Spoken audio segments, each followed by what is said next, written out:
क्योंकि आप सबके ध्यान में है विषय को, कल से ही आप सबने देखा होगा काफी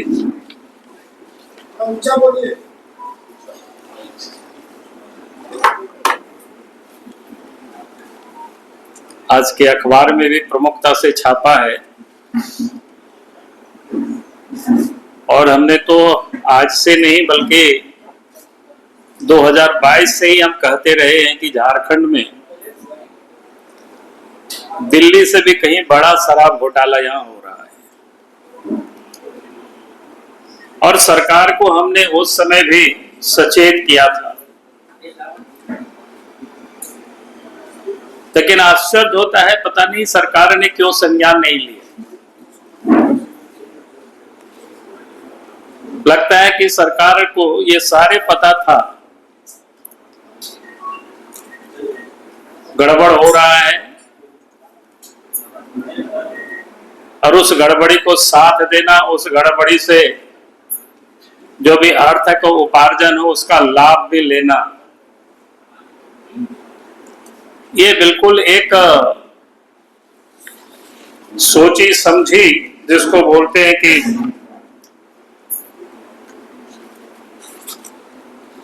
विषयता और जानबूझ करके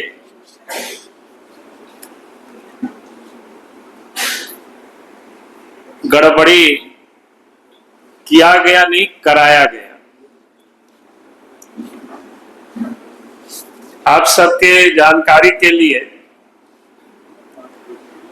हमने 19/4/2022 को झारखंड के मुख्यमंत्री हेमंत सोरेन जी को हमने पत्र लिखा था। ये पत्र आज से 3 साल पहले हमने राज्य के मुख्यमंत्री को लिखा था। इस पत्र में हमने क्या लिखा था,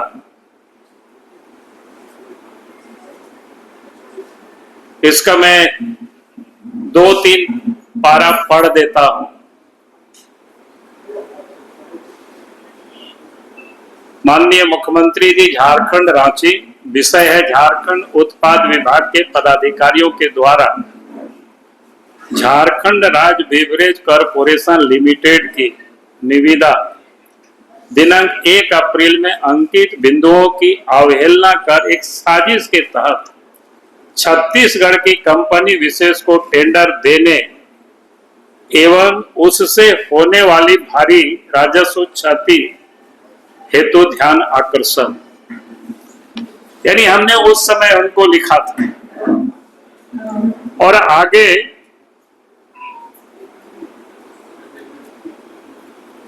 हमने और अगला जो पारा पढ़ करके मैं सुना देता हूं ताकि समझ में आ सके। और जिन कंपनियों का नाम का मैंने उल्लेख किया था उन्हीं सब कंपनियों को ये सब काम दिया गया। आप सोच सकते हो कितनी सटीकता से मेरे पास जो जानकारी था इन लोगों को देने के लिए पूरे कायदे कानून बन रहे थे, बदल रहे थे। नई निविदा की कंडिका 9.3 में 3.90% अधिकतम मार्जिन को बदलकर निविदा डालने वाली इकाइयों से न्यूनतम मार्जिन दर्शाने की बात अंकित की है, जिसके फलस्वरूप निम्नांकित विशेष इकाइयां जो पूर्व में उनके मनोनुकूल नहीं रहने के कारण टेंडर नहीं डाल सके थे, वो पुनः मन मुताबिक लाभांश पर टेंडर में भाग ले सकेंगे।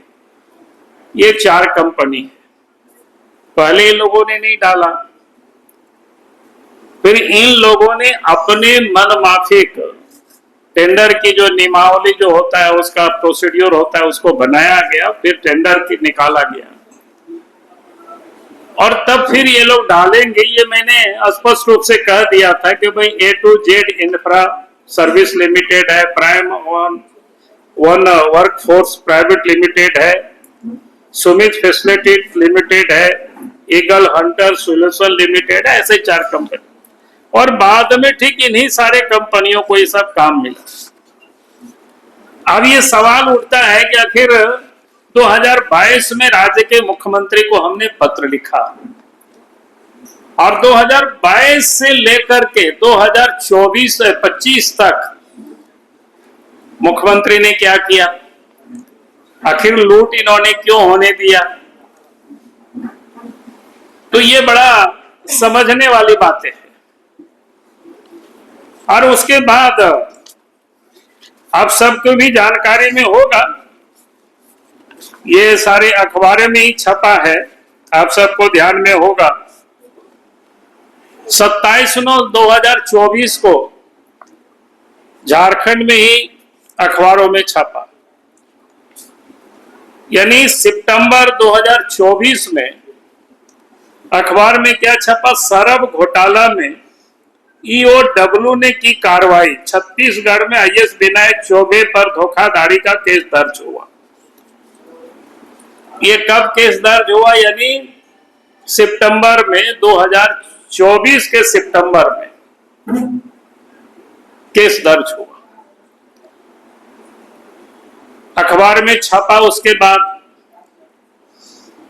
अखबार में छपने के बाद सरकार में जो बैठे हुए लोग हैं उन लोगों की कान खड़ा हो गया कि मामला तो आज नहीं कल ये जांच होगी, क्योंकि मामला छत्तीसगढ़ में एफआईआर वहां हो गया।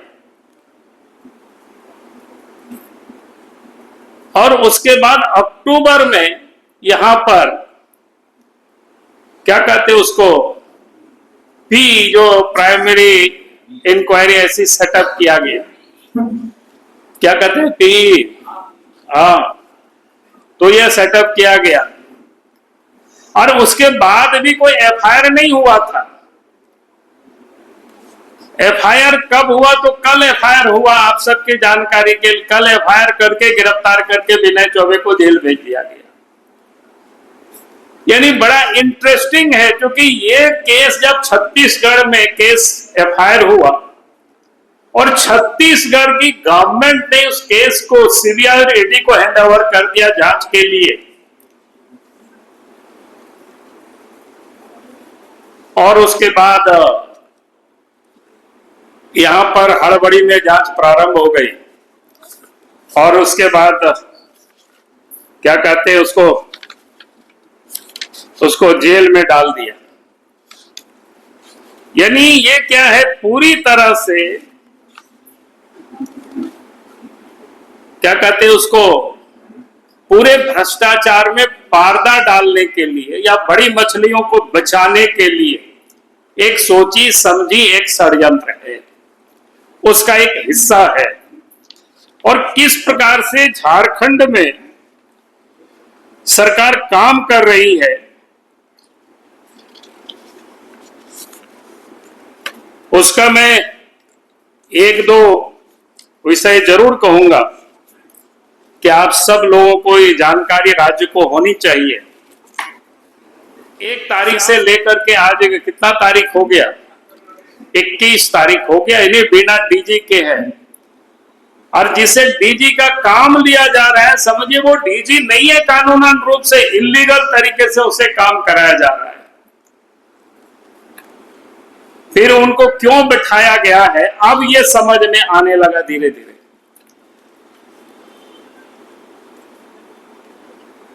इस केस से पहले भी 2 सीओ है जो ईडी के चार्जशीट में प्रमुख गवाह है,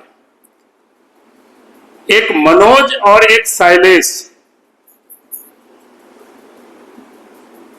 और बाद में इन लोगों के ऊपर एसीबी ने केस कर दिया, क्योंकि इसलिए एसीबी ने केस किया और उनके यहां छापामारी किया।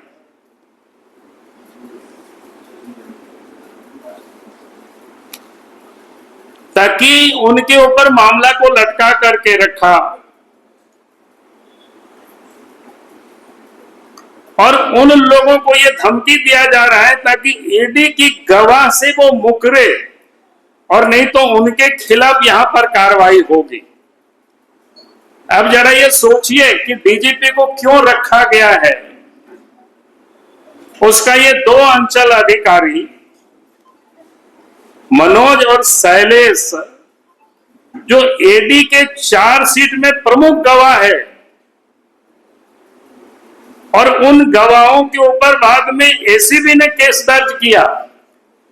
बड़ा इंटरेस्टिंग खेल है, ये सब चल रहा है झारखंड में। और उनके यहां छापामारी भी एसीबी ने किया, और अब उन लोगों से ये कहा जा रहा है कि भाई ईडी के गवाह से मुकर जाओ, नहीं तो तुम्हारे खिलाफ कार्रवाई होगी। उसी प्रकार से अगला जो मामला है, जमीन से जुड़े हुए मामला, ईडी के 3 प्रमुख गवाह, जहां गवाह जो है उमेश टोपो, राज लकड़ा और प्रवीण जायसवाल पर भी भारी दबाव डाला गया, लेकिन वो लोग अपने बयान से मुकरे नहीं, तो उन लोगों को जेल भेज दिया है। अब छत्तीसगढ़ में ईडी की जांच चल रही है। अगर इस जांच में अधिकारी सच बोल दे तो झारखंड की कई बड़ी मछलियां फंस सकती है। इसलिए इन अधिकारियों को पहले एसीबी की कार्रवाई में लपेटा जा रहा है। आज जो एसीबी में चौबे को अंदर किया गया वो इसलिए ताकि वो सीबीआई और ईडी के सामने सच ना बोल पाए। यानी इसको क्या बोलते हैं, तो डाल डाल तो हम पात पात। छत्तीसगढ़ में जांच शुरू होती है और फिर यहां एसीबी पीए की जांच शुरू करती है।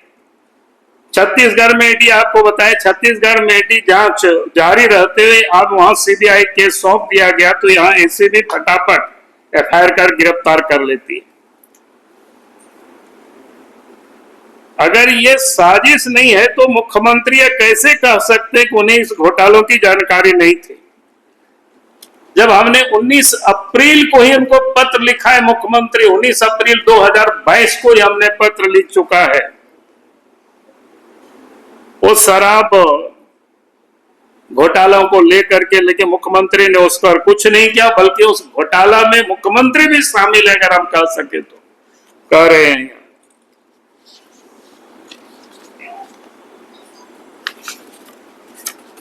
और आज वो चौबे को पकड़ करके ये भ्रम की स्थिति फैलाना चाहते हैं कि ताकि हम उस घोटाला में शामिल नहीं, और घोटालाबाजों को हम पकड़ रहे हैं।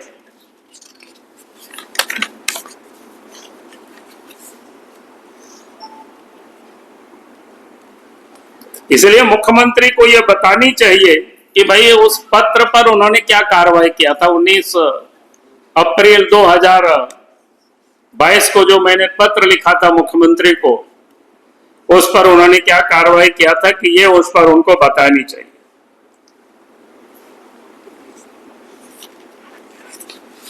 और ये भी जानकारी जो हमको मिला है कि शायद ईडी ने विनय चौबे को गिरफ्तारी के पहले उनको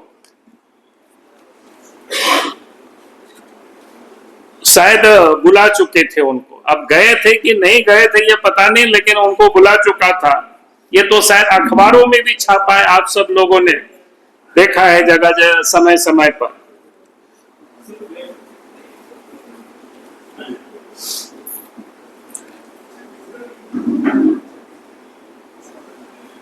इसलिए हम ये मांग करते हैं कि एक तो जब इस घोटालों की जांच सीबीआई और ईडी कर रही है, तो फिर झारखंड में भी इससे जुड़े हुए जो मामला है, मुख्यमंत्री को सीबीआई जांच के लिए अग्रसरित कर देना चाहिए, उसको लिख देना चाहिए, ताकि मामला 2 राज्यों से जुड़ा हुआ है। ये और मैं 1-2 बात इस शराब से ही जुड़ा हुआ है। हाल फिर दिनों में अखबारों में भी छपा है, हाईकोर्ट तक में मामला पहुंचा था। 2 प्लेसमेंट एजेंसी जिन लोगों ने फर्जी क्या कहते हैं बैंक गारंटी जमा किया था, उन लोगों ने कोर्ट में भी जाकर के फर्जीवाड़ा ये नहीं दिखाया और बाद में केस को उन्होंने विड्रॉ किया है। लेकिन आश्चर्य ये होता है विभाग ने अभी तक उन लोगों के ऊपर कोई कार्रवाई नहीं की, कोई एफआईआर नहीं किया। इससे क्या सिद्ध होता है? इससे तो यही होता है कि भाई इन लोग सारे के सारे लोग मिले हुए हैं और मामला को इधर से उधर घुमाने की ये लोग कोशिश कर रहे हैं।